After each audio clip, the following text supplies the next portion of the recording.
ಇದು 3ನೇ ದಿನದ ವ್ಲಾಗು. ನಾವು ಶ್ರೀರಂಗಕ್ಕೆ ಬಂದು ಸ್ಟೇ ಆಗಿದ್ವಿ. ಅಲ್ಲಿ 2 ಗಂಟೆಗೆ ಎದ್ದು ನಾವು ಸ್ನಾನ ಮಾಡಿಕೊಂಡು 4 ಗಂಟೆಗೆ ದರ್ಶನ ಮಾಡೋಣ ಅಂತ ಹೋಗ್ತಾ ಇದ್ದೀವಿ. ನಾವು ಹಾಲಿಡೇಸ್ ಇರೋ ಟೈಮಲ್ಲಿ ಹೋಗಿರೋದ್ರಿಂದ ಎಲ್ಲ ಟೆಂಪಲ್ ಕೂಡ ತುಂಬ ರಶ್ ಇತ್ತು. ಅದಕ್ಕೇ ತುಂಬ ರಶ್ಶಲ್ಲಿ ನಿಂತ್ಕೊಳ್ಳೋಕ್ಕಾಗಲ್ಲ, 3 ಗಂಟೆ 4 ಗಂಟೆ ಟೈಮ್ ಕಾಲು ನೋವುತ್ತೆ ಅಂತ ನಮ್ಮ ಡ್ಯಾಡಿ ಬೇಗನೆ ಎದ್ದು ಫ್ರೆಶ್ ಅಪ್ ಆಗಿ ಬೇಗನೆ ಕರ್ಕೊಂಡು ಹೋಗ್ತೀನಿ ಟೆಂಪಲ್ಗೆ, ತುಂಬ ರಶ್ ಇರಲ್ಲ ಅಂತ ಹೇಳಿದರು. ಅದಕ್ಕೆ ನಾವು 2 ಗಂಟೆಗೆ ಎದ್ದು ರೆಡಿಯಾಗಿ ಇವಾಗ ಹೋಗ್ತಾ ಇದ್ದೀವಿ ಅಂತ ಹೇಳೋದೇನು, ಆಲ್ರೆಡಿ ತುಂಬ ಜನ ಬಂದುಬಿಟ್ಟಿದ್ರು. ನಾವೇನೇ ಅಷ್ಟು ಬೇಗ ಎದ್ದು ರೆಡಿ ಆಗಿದ್ದೀವಿ ಅಂದರೆ ಅವ್ರು ನಮಗೂ ಮುಂಚೆ ಇನ್ನಷ್ಟು ಬೇಗ ರೆಡಿಯಾಗಿ ಬಂದಿರಬೇಕು ಅಂತ ಯೋಚನೆ ಮಾಡ್ತಿದ್ದೆ ನಾನು. ಇರಲಿ, ಆದರೂ ಅಷ್ಟೊಂದೇನು ಜನ ಇರಲಿಲ್ಲ, ಸ್ವಲ್ಪ ಜನ ಇದ್ದರು. ಸರಿ ಹೋಗೋಣ ಅಂತ ಹೋಗ್ತಿದ್ವಿ. ಈ ಟೆಂಪಲಲ್ಲಿ 3 ಗೋಪುರ ಸಿಗುತ್ತೆ. ಇದೇ ತುಂಬ ಸ್ಪೆಷಲ್ ಶ್ರೀರಂಗದಲ್ಲಿ. ಸೊ ಆ 3 ಗೋಪುರ ಕ್ರಾಸ್ ಮಾಡ್ಕೊಂಡು ಹೋದರೆ ನಮಗೆ ಮೇನ್ ಟೆಂಪಲ್ ಸಿಗುತ್ತೆ. ಸೊ ಅಲ್ಲಿಂದ ನಾವು ದರ್ಶನ ಮಾಡೋಕ್ಕೆ ಹೋಗ್ಬೋದು. ಇವಾಗ ನಾವು ಒಳಗಡೆ ಹೋಗ್ತಾ ಇದ್ದೀವಿ ದರ್ಶನ ಮಾಡೋಣ ಅಂತ. ಇನ್ನು ತುಂಬ ಕತ್ಲೇನೇ ಇದೆ, ನೀವು ನೋಡ್ತಿರ್ಬೋದು. ಇನ್ನೂ ಬೆಳಕಾಗೇ ಇಲ್ಲ. ನಾವು ಯಾಕಂದರೆ ಅಷ್ಟು ಬೇಗನೆ ಹೋಗ್ಬಿಟ್ಟಿದ್ವಿ ದರ್ಶನಕ್ಕಂತ. ನಾವು ಹೊರಗಡೆ ಒಂದು 7 ಬಂದ್ವಿ, ಬೇಗನೆ ದರ್ಶನ ಆಯಿತು, ಅಷ್ಟೇನು ರಶ್ ಇರಲಿಲ್ಲ. ಅದು ಬೇಗ ಹೋಗಿದ್ದಕ್ಕೆ ಬೇಗ ಬಂದ್ವಿ ಅಂತ ನನಗನ್ನಿಸ್ತು. ಸೊ ಇಲ್ಲೇ ನಾವು ದರ್ಶನ ಮಾಡಿಕೊಂಡು ಇಲ್ಲೇ ತಿಂಡಿ ತಿಂದ್ಕೊಂಡು ನಾವು ನೆಕ್ಸ್ಟ್ ಹೋಗಿದ್ದೇನೆ ಕನ್ಯಾಕುಮಾರಿ. ಕನ್ಯಾಕುಮಾರಿಯಲ್ಲಿ ಹೋಗಿ ನಾವು ಸ್ಟೇ ಆಗಿದ್ವಿ ರೂಮಲ್ಲಿ. ಬೆಳಗ್ಗೆ ಎದ್ದು ಅಲ್ಲೂ ಕೂಡ ದರ್ಶನ ಮಾಡೋಕ್ಕೆ ಬೇಗನೆ ಹೋಗೋಣ ಅಂತ ನೋಡ್ತಿರ್ಬೋದು. ಇವಾಗ ಎಲ್ಲರೂ ರೂಮಿಗೆ ಬಂದು ಸೆಟಲ್ ಆಗಿದ್ದೀವಿ. ಸೊ ಮಾರ್ನಿಂಗ್ ಬೇಗ ಎದ್ದೇಳಬೇಕಂತ. ಹಾಗೆ ರೂಮ್ ಎದುರುಗಡೆ ಸ್ವಲ್ಪ ಸ್ಟಾಲ್ಸ್ ಇತ್ತು ಈ ಥರ. ಸೊ ಶಾಪ್ ಮಾಡೋಣ ಲೈಟಾಗಂತ ಹೋದ್ವಿ. ಮೇನ್ ರೋಡಲ್ಲೇ ನಾವು ರೂಮ್ ಮಾಡಿರೋದ್ರಿಂದ ಈಸಿ ಆಯಿತು. ಹೊರ್ಗಡೆನೇ ಈ ಥರ ಶಾಪ್ಗಳೆಲ್ಲ ಇತ್ತು. ಸುಮ್ಮನೆ ಹಾಗೆ ನೋಡ್ಕೊಂಬರೋಣ ಏನೇನಿದೆ ಅಂತ ಹೋಗಿದ್ವಿ. ಬೀಚ್ ಸೈಡ್ ಆಗಿರೋದ್ರಿಂದ ನಾನ್ ವೆಜ್ ಜಾಸ್ತಿ ಐಟಮ್ಸ್ ಅದೇ ಇತ್ತು ರೋಡ್ ಸೈಡೆಲ್ಲ. ನಾವು ಟೆಂಪಲಿಗೆ ಬಂದಿರೋದ್ರಿಂದ ನಾನ್ ವೆಜ್ ಏನು ತಿನ್ನೋದು ಬೇಡ ಅಂತ ಸುಮ್ಮನೆ ಹಾಗೆ ಒಂದು ರೌಂಡ್ ಹೊಡ್ಕೊಂಡು ರೂಮ್ ಕಡೆ ಹೊರಟ್ವಿ. ನಾವು ಲಕ್ಸುರಿ ರೂಮೇ ಮಾಡಿದ್ದಿದ್ದು, ನೋಡ್ತಿರ್ಬೋದು. ಇದೇ ರೂಮ್ ನಾವು ಮಾಡಿದ್ದಿದ್ದು. ಜಾಸ್ತಿ ಇಲ್ಲೇ ಬಂದು ಸ್ಟೇ ಆಗೋದು ಕೂಡ ತಮಿಳ್ನಾಡಲ್ಲಿ. ಟೂರಿಸ್ಟ್ ಅವ್ರು ಬರೋರೆಲ್ಲ ಇಲ್ಲೇ ಕೂಡ ಸ್ಟೇ ಆಗೋದು. ಹೋಗಿ ಮಲ್ಕೊಂಡ್ವಿ ಊಟ ಮಾಡಿಕೊಂಡು. ನೋಡ್ತಿರ್ಬೋದು 3 ಗಂಟೆಗೆ ಬಂದಿದ್ದೀವಿ ಎದ್ದು ಇಲ್ಲಿ ನಾವು ರೆಡಿಯಾಗಿ. ನಾನು ಸನ್ಸೆಟ್ ನೋಡಲೇಬೇಕು ಅಂತ ಬಂದಿದ್ದು, ಯಾಕಂದರೆ 3 ಟೈಮ್ಸ್ ಬಂದಿದ್ದೀನಿ ನಾನು. 3 ಟೈಮ್ಸ್ ಕೂಡ ನಂಗೆ ನೋಡೋಕ್ಕಾಗಿರಲಿಲ್ಲ. ಇವಾಗ ಒಂದು ಸೆಕೆಂಡು ಹೆಂಗೆ ಚೇಂಜಸ್ ಆಗುತ್ತೆ, ಅದು ಹೆಂಗೆ ಸನ್ಸೆಟ್ ಗ್ರೋ ಆಗುತ್ತೆ ಅಂತ ನಾನು ನೋಡಬೇಕಿತ್ತು.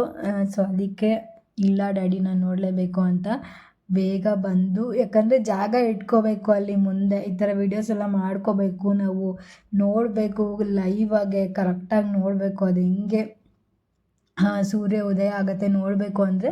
ಸೊ ಮುಂದೆನೇ ಕುತ್ಕೋಬೇಕು ನಾವು. ಈಗ ಲೇಟಾಗಿ ಬಂದರೆ ಹಿಂದೆ ಅಲ್ಲಿ ಏನೋ ಅಷ್ಟು ಕಾಣಲ್ಲ ನಮಗೆ, ಜನ ಎಲ್ಲ ಮುಂದೆ ಬಂದುಬಿಟ್ಟಿರ್ತಾರೆ. ಸೊ ಅದಕ್ಕೇ ನಾವು ಮುಂಚೆನೇ ಹೋಗಿ ಜಾಗ ಇಟ್ಕೊಳ್ಳೋಣ ಅಂತ ಬೇಗ ಹೋದ್ವಿ. ನೋಡ್ತಿರ್ಬೋದು ಇನ್ನೂ ಕತ್ತಲೆ ಇದೆ. ನಾವು ಈ ಐಲ್ಯಾಂಡಿಗೂ ಕೂಡ ಹೋಗಿದ್ವಿ. ಇದು ಕೂಡ ಅಷ್ಟೇ ಚೆನ್ನಾಗಿದೆ. ಇದಕ್ಕೆ ಹೋಗೋಕ್ಕೆ ಎಷ್ಟು ರಶ್ ಇದ್ದಾರೆ ಅಂದರೆ ಹೇಳೋಕ್ಕೆ ಆಗಲ್ಲ, ಅಷ್ಟು ರಶ್ ಇದ್ದರು. ನೋಡ್ತಿರ್ಬೋದು ನೀವು ಹೇಗೆ ಸ್ವಲ್ಪನೇ ಬರ್ತಾ ಇದೆ ಅಂತ ಸೂರ್ಯ. ನೋಡೋಕ್ಕಂತೂ ಸಕ್ಕತ್ತಾಗಿತ್ತು. ಏನೋ ಒಂಥರ ಫೀಲ್ ಆಯಿತು. ಹುಟ್ಟಿದಾಗಿಂದ ಈ ಥರ ಸ್ಟಾರ್ಟಿಂಗಿಂದ ಎಂಡಿಂಗ್ವರೆಗೂ ಹಿಂಗೆ ಉದಯ ಆಗುತ್ತೆ ಸೂರ್ಯ ಅಂತ ನಾನು ನೋಡೇ ಇರಲಿಲ್ಲ. ಏನೋ ತುಂಬ ಖುಷಿ ಆಯಿತು. ಆದರೆ 3 ಡೇಸಿಂದ ನಿದ್ದೆ ಮಾಡಿರಲಿಲ್ಲ. 1 ಅವರ್ ನಿದ್ದೆ ಮಾಡಿದ್ದಿದ್ದಷ್ಟೇ. ಅಲ್ಲಿ ಹೋಗಿ ನಂಗೆ ನಿಜವಾಗ್ಲೂ ಕೂರೋಕ್ಕಾಗ್ತಿರ್ಲಿಲ್ಲ. ಅದನ್ನು ನೋಡಬೇಕು, ವೀಡಿಯೋಸ್ ಮಾಡ್ಕೋಬೇಕು, ಆದರೆ ಕುತ್ಕೊಳ್ಳೋಕ್ಕಾಗ್ತಿಲ್ಲ, ಅಷ್ಟು ನಿದ್ದೆ ಬರ್ತಿತ್ತು. ಆದರೂ ಕೂಡ ನೋಡಿಕೊಂಡು ಖುಷಿ ಆಯಿತು. ಹಂಗೆ ಟೆಂಪಲ್ ಸುತ್ತ ಒಂದು ರೌಂಡ್ ಹೊಡ್ಕೊಂಬರೋಣ ಅಂತ ಹೋಗ್ತಿದ್ವಿ. ಇಲ್ಲೂ ಕೂಡ ತುಂಬಾ ಶಾಪಿಂಗ್ ಮಾಡೋದಿತ್ತು. ನಾವು ಅಷ್ಟೇನು ಇಂಟ್ರೆಸ್ಟ್ ಕೊಟ್ಟು ಶಾಪಿಂಗ್ ಏನು ಮಾಡಲಿಲ್ಲ. ಕೆಲವೊಂದು ಮಾತ್ರ ತೊಗೊಂಡ್ವಿ. ಅಲ್ಲಿ ಕಪ್ಪೆ ಚಿಪ್ಪಿಂದ ಏನಾದರೂ ಮಾಡಿರ್ತಾರಲ್ವ ವೆರೈಟೀಸ್, ಏನಾದರೂ ಮನೆ ಡೆಕೋರ್ ಐಟಮ್ಸು, ಆ ಥರದ್ದು ಮಾತ್ರ ನೋಡ್ಬಿಟ್ಟು ತೊಗೊಂಡ್ವಿ. ಆ್ಯಂಡ್ ಚಿಕ್ಕ ಮಕ್ಕಳನ್ನ ಕರ್ಕೊಂಡೋದ್ರೆ ಅವ್ರು ನೋಡಿದ್ದಲ್ಲೇ ಕೊಡಿಸ್ಬೇಕಾಗತ್ತೆ. ಸೊ ನಮಗೆ ನಮ್ಮ ಮನೇಲಿ ಯಾವ ಕೂಡ ಚಿಕ್ಕ ಮಕ್ಕಳು ಇರಲಿಲ್ಲ. ನಾವು ಆ ಥರ ಏನೂ ತೊಗೊಳಕ್ಕಾಗಲಿಲ್ಲ. ಕೆಲವೊಂದು ಶಂಖ ಇದೆ ನೋಡಿ, ಈ ಥರ ಸರಗಳೆಲ್ಲ ಇದೆಯಲ್ಲ ಯೂನೀಕ್ ಆಗಿರೋದು, ಅದನ್ನು ಮಾತ್ರ ತೊಗೊಂಡ್ವಿ. ಕೆಲವು ಶಾರ್ಟ್ ಡ್ರೆಸ್ಸಿಗೆ ಅದು ಸೂಟ್ ಆಗುತ್ತೆ, ಮ್ಯಾಚ್ ಆಗುತ್ತೆ ಅಂತ. ಕನ್ಯಾಕುಮಾರಿಯಲ್ಲಿ ಮೋಸ್ಟು ಫೇವ್ರೆಟ್ಟು ಮತ್ತು ಜಾಸ್ತಿ ಸೇಲ್ ಆಗೋದೇ ವಾಚು ಅಲ್ಲಿ. ಎಲ್ಲರಿಗೂ ವಾಚಸಲ್ಲಿ ಇಷ್ಟ ಆಗುತ್ತೆ ಆ್ಯಂಡು ಫೇಮಸ್ ಕೂಡ ಅದು. ಆದರೆ ಈ ಸತ ಹೋದಾಗ ಅಷ್ಟೇನು ವಾಚ್ ಕಲೆಕ್ಷನ್ಸ್ ಇರಲಿಲ್ಲ ಅಲ್ಲಿ. ನಾವು ಇದು ಥರ್ಡ್ ಟೈಮ್ ಬರ್ತಾಯಿದ್ದು. ಫಸ್ಟ್ ಟೈಮ್ ಹೋದಾಗ ತುಂಬ ವಾಚ್ ಕಲೆಕ್ಷನ್ಸ್ ಇತ್ತು. ಈ ಸಲ ಏನು ಅಷ್ಟಿರಲಿಲ್ಲ. ತುಂಬ ಹುಡುಕಿದೆ ನಾನು ತಗೋಬೇಕು ವಾಚ್ ಅಂತ. ಆದರೆ ನಂಗೆ ಇಷ್ಟ ಆಗ್ತಿರೋದು ಎಲ್ಲೂ ಸಿಗಲಿಲ್ಲ. ಕನ್ಯಾಕುಮಾರಿಯಲ್ಲಿ ತಗೊಳ್ಳೇ ಇಲ್ಲ. ಬೇರೆ ಒಂದು ಟೆಂಪಲಲ್ಲಿ ತೊಗೊಂಡಿದ್ದು. ಅದು ನೆಕ್ಸ್ಟ್ ಡೇ ಅಲ್ಲಿ ಬರುತ್ತೆ. ಆವಾಗ ತೋರಿಸ್ತೀನಿ ನಾನು ಯಾವ ವಾಚ್ ತೊಗೊಂಡೆ ಅಂತ. ನೋಡಿ ತುಂಬಾ ನೋಡ್ಕೊಂಡು ಹೋಗ್ತಿದ್ವಿ ವಾಚ್ ತೊಗೋಬೇಕು ಅಂತ. ಆದರೆ ಶೆಲ್ ಚೆನ್ನಾಗಿರೋ ಕ್ವಾಲಿಟಿ ನಾವು ಹಾಕ್ಸ್ಕೊಬೇಕು. ಅಷ್ಟು ಚೆನ್ನಾಗಿರೋದು ಅವ್ರು ಹಾಕಿರಲ್ಲ. ನೋಡ್ತಿರ್ಬೋದು ಎಲ್ಲ ಹಳೆಯ ಡಿಸೈನೇ ಇತ್ತು. ಹಾಗೆ ನಮ್ಮಮ್ಮ ಮನೆಗೆ ಡೆಕೋರಿಗೆ ಏನಾದ್ರು ತೊಗೋತೀನಿ ಅಂತ ನೋಡ್ತಾಯಿದ್ರು. ಈ ಥರ ಮಿರರ್ ನಮ್ಮಮ್ಮಂಗೆ ತುಂಬ ಇಷ್ಟ ಆಯಿತು, ತೊಗೊಳ್ಳೋಣ ಅಂತ. ನಮ್ಮಮ್ಮ ಯಾವ್ದು ಚೆನ್ನಾಗಿದೆ ನೋಡು ಅಂತ ಅಂತಿದ್ರು. ಅದಕ್ಕೆ ಇಲ್ಲಿ ಬಂದು ಎಲ್ಲ ನೋಡ್ತಿದ್ವಿ. ತುಂಬಾ ಚೆನ್ನಾಗಿ ಮಾಡಿದ್ದಾರೆ. ನನಗೂ ತುಂಬ ಇಷ್ಟ ಆಯಿತು. ತಗೊಂಡ್ವಿ ಕೂಡ ನಾವು. ಕೆಲವೊಂದು ಇಷ್ಟ ಆಗಿದ್ದನ್ನು. ಶಂಖ ನೋಡಿ ವೆರೈಟಿ ಇದೆ. ನೋಡ್ತಿದ್ರೆ ನೋಡ್ತಾನೇ ಇರಬೇಕು ಅಂತ ಅನಿಸುತ್ತೆ, ಅಷ್ಟೊಂದು ಚೆನ್ನಾಗಿತ್ತು ಎಲ್ಲ ಕೂಡ. ಕೆಲವೊಂದು ಸರಗಳು, ಕ್ಲಿಪ್ಸ್ ಎಲ್ಲ ತೊಗೊಂಡ್ವಿ. ಕ್ಲಿಪ್ಸ್ ಕೂಡ ಅದು ಕಪ್ಪೆ ಚಿಪ್ಪಿಂದ ಶಂಖದಿಂದ ಮಾಡಿರೋದು. ಅದೇನೋ ಯೂನೀಕ್ ಅಂತ ಅನ್ನಿಸ್ತು ನಮಗೆ. ಅದನ್ನು ಕೂಡ ತೊಗೊಂಡು ಹಾಗೆಯೇ ಸುಮ್ಮನೆ ಹೋಗ್ತಾ ಇದ್ವಿ. ಮತ್ತೇನಾದರೂ ಇದೆಯಾ ಅಂತ. ಬೆಳಗ್ಗೆ ಆಗಿರೋದ್ರಿಂದ ಅಲ್ಲಿ ಇನ್ನೂ ಶಾಪ್ಸ್ ಕೂಡ ಓಪನ್ ಮಾಡಿರಲಿಲ್ಲ ಅಷ್ಟೊಂದು.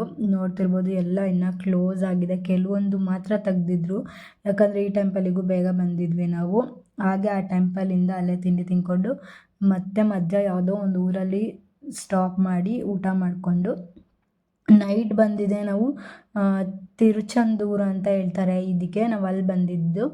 ಸೊ ಅಲ್ಲೇ ಆಟೋದಲ್ಲೇ ಆ ತಿರುಚಂದೂರನ್ನ ಒಂದು ರೌಂಡ್ ಹೊಡ್ಕೊಂಡು ಅದರಿಂದ ಸ್ವಲ್ಪ ಮುಂದೆ ಬಂದು, ಇವತ್ತು ನನ್ನ ತಂಗಿ ಬರ್ಡೇ ಆಗಿರೋದ್ರಿಂದ, ಅಪ್ಪ ಅಮ್ಮನ ಆ್ಯನಿವರ್ಸರಿ ಆಗಿರೋದ್ರಿಂದ ಸೊ ಏನು ಸ್ಪೆಷಲ್ ಅಡುಗೆ ಮಾಡ್ಸೋಣ ಅಂತ ಇಲ್ಲಿ ಸ್ಟಾಪ್ ಮಾಡಿ ಅಡುಗೆ ಮಾಡ್ತಿದ್ದಾರೆ. ಕೇಕು ಕಟ್ ಮಾಡ್ಸೋಕ್ಕಾಗಿಲ್ಲ, ಯಾಕಂದರೆ ನಮಗೆ ಟೈಮ್ ಸಿಗಲಿಲ್ಲ. ಅಲ್ಲಿ ದರ್ಶನ ಅದು ಇದು ಕೆಲಸ ಅಂತ. ಅವರಿಗೂ ಸೆಲೆಬ್ರೇಟ್ ಮಾಡ್ಕೊಳ್ಳೋದೆಲ್ಲ ಇಷ್ಟ ಆಗಲ್ಲ. ಸೊ ಹಾಗೆ ಸ್ವೀಟ್ಸ್ ಎಲ್ಲ ತೊಗೊಂಬಂದು ಎಲ್ಲರಿಗೂ ಕೊಟ್ವಿ ಅಷ್ಟೇ. ನಮಗೆ ಆ ಥರ ಗ್ರ್ಯಾಂಡಾಗಿ ಸೆಲೆಬ್ರೇಟ್ ಮಾಡ್ಕೊಳ್ಳೋದು ಯಾರಿಗೂ ಇಷ್ಟ ಆಗಲ್ಲ. ಅದೇ ದುಡ್ಡಿಗೆ ನಮಗೆ ಗೋಲ್ಡ್ ಆ ಥರ ಏನಾದ್ರು ಸೇವಿಂಗ್ಸ್ ಮಾಡ್ಕೊಳ್ಳೋಕೆ ಇಷ್ಟ ಆಗುತ್ತೆ. ಅದೆಲ್ಲ ಸೆಕೆಂಡ್ಸ್ ಅಷ್ಟೇ. ನನ್ನ ಪ್ರಕಾರ ಅದು ಮನಿ ವೇಸ್ಟ್ ಅಂತ ಅನಿಸುತ್ತೆ. ಕೇಕೇನು ಕಟ್ ಮಾಡಲಿಲ್ಲ. ಅಲ್ಲಿ ಅಡುಗೆ ಮಾಡ್ತಿದ್ದಾರೆ, ಎಲ್ಲರೂ ವೆಯ್ಟ್ ಮಾಡ್ತಿದ್ವಿ. ಹಂಗೆ ಸ್ವೀಟ್ಸ್ ಮತ್ತು ಖಾರ ತೊಗೊಂಬಂದಿದ್ರು ನಮ್ಮ ಮಮ್ಮಿ ಮತ್ತು ನಮ್ಮ ಡ್ಯಾಡಿ. ಅದೇನೇ ಯಾರ್ಯಾರು ಬಂದಿದ್ದಾರೆ ಅವರಿಗೆಲ್ಲರಿಗೂ ಕೊಟ್ಟು ಸ್ಮಾಲಾಗಿ ಸೆಲೆಬ್ರೇಟ್ ಮಾಡಿದ್ವಿ ಅಷ್ಟೇ. ನನ್ನ ತಂಗಿಗೆ ಈ ಥರ ಏನೂ ಇಷ್ಟ ಆಗಲ್ಲ. ಅವಳಿಗೆ ಸೆಲೆಬ್ರೇಟ್ ಮಾಡ್ಕೋಬೇಕು ಅಂತ ಏನೂ ಇಷ್ಟ ಆಗಲ್ಲ. ಅವಳು ಒಂಥರ ಸಿಂಪಲ್. ನನ್ನಷ್ಟು ಗ್ರ್ಯಾಂಡಾಗಿ ಥಿಂಕ್ ಮಾಡಬೇಕು ಆ ಥರ ಈ ಥರ ಅಂತ ಏನಿಲ್ಲ. ತುಂಬ ವೆರಿ ಸಿಂಪಲ್ ಅವಳು. ನೋಡ್ತಿರ್ಬೋದು ಇವಾಗ ಅಡುಗೆ ಎಲ್ಲ ರೆಡಿಯಾಗಿದೆ. ನಮ್ಮಪ್ಪ ಅಮ್ಮನೇ ಹಾಕ್ಕೊಡ್ತಿದ್ದಾರೆ ಅವರೆಲ್ಲರಿಗೂ. ಎಲ್ಲರೂ ಊಟ ಹಾಕಿಸ್ಕೊಂಡು ನಮ್ಮಪ್ಪ ಅಮ್ಮಂಗೆ ವಿಶ್ ಮಾಡಿ, ನನ್ನ ತಂಗಿಗೆ ವಿಶ್ ಮಾಡಿ ಸ್ವೀಟ್ಸ್ನ ತೊಗೊಂಡೋಗ್ತಿದ್ರು. ಇಷ್ಟೇ ಖುಷಿ ಆಗೋದು ನಮ್ಮಪ್ಪ ಅಮ್ಮಂಗೂ ನನ್ನ ತಂಗಿಗೂ. ಹೊಟ್ಟೆ ತುಂಬ ಊಟ ಕೊಟ್ವಿ, ಸಾಕು. ಹಂಗೆ ಸೆಲೆಬ್ರೇಟ್ ಮಾಡ್ಕೋಬೇಕು ಅಂತ ಅವರಿಗೂ ಏನೂ ಇಷ್ಟ ಆಗಲ್ಲ. ಶೋ ಆಫ್ ಮಾಡ್ಕೋಬೇಕು ಅಂತಲೂ ಅವ್ರಿಗೆ ಇಷ್ಟ ಆಗಲ್ಲ. ಸಿಂಪಲ್ಲಾಗೆ ಇಷ್ಟ ಆಗುತ್ತೆ. ನನಗೂ ಏನು ಅಷ್ಟೊಂದೇನು ಇಷ್ಟ ಆಗಲ್ಲ. ಎಲ್ಲರೂ ಊಟ ಮಾಡಿದ್ವಿ. ಸ್ವೀಟ್ಸ್ ಕೂಡ ನಾವು ಲಾಡು ಏನೋ ತೊಗೊಂಡಿದ್ವಿ, ಸ್ಪೆಷಲ್ ಲಾಡು. ತುಂಬ ಚೆನ್ನಾಗಿತ್ತು. ನಂಗೆ ಫೇವ್ರೆಟ್ ಈ ಲಾಡು. ಹಾಗೆ ಎಲ್ಲರೂ ತಿಂದ್ಕೊಂಡು ಅಲ್ಲೇ ಸ್ವಲ್ಪ ಹೊಟ್ಟೆ ಹೊಡ್ಕೊಂಡು ಮಾತಾಡಿಕೊಂಡು ಅಲ್ಲೇ ಕತ್ಲೆಯಲ್ಲೇ ಎಲ್ಲರೂ ಹೊರ್ಗಡೆನೇ ಕೂತ್ಕೊಂಡು ಮಾತಾಡಿಕೊಂಡು ಟೈಮ್ ಸ್ಪೆಂಡ್ ಮಾಡಿಕೊಂಡು, ಇನ್ನೂ ಬೇರೆ ಪ್ಲೇಸಿಗೆ ಹೋಗೋದು ಇನ್ನೂ ಟೈಮ್ ಜಾಸ್ತಿ ಇತ್ತು. ಅದಕ್ಕೇ ಎಲ್ಲರೂ ಕೂಡ ಇಲ್ಲೇ ಮಾತಾಡಿಕೊಂಡು ಟೈಮ್ ಪಾಸ್ ಮಾಡಿದ್ವಿ. ಹಾಗೆಯೇ ಹೀಗೆ ಎಂಡ್ ಆಗಿದ್ದು. ನೆಕ್ಸ್ಟ್ ಇಯರು ಗ್ರ್ಯಾಂಡಾಗಿ ಸೆಲೆಬ್ರೇಟ್ ಮಾಡೋಣ ನಮ್ಮ ಅಪ್ಪ ಅಮ್ಮಂದು. ಇಯರ್ಸ್ ಇಷ್ಟೇ ಸಾಕು. ದೇವರು ಒಳ್ಳೇದು ಮಾಡಲಿ ಅವರಿಗೆ. ಎಷ್ಟು ಕಾಮಿಡಿ ಮಾಡ್ತಿದ್ವಿ ಅಂದರೆ ಅಲ್ಲಿ ಊಟ ಮಾಡಬೇಕಾದ್ರೆ ಇವನಿಂದನೇ ಟ್ರಿಪ್ಪಿಗೆ ಒಂದು ಮಜಾ ಬಂತು. ನೆಕ್ಸ್ಟ್ ವ್ಲಾಗಲ್ಲಿ ಸಿಗ್ತೀನಿ. ಬಾಯ್ ಬಾಯ್.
ಸಿಂಗಾರಿ ಯಾರೇ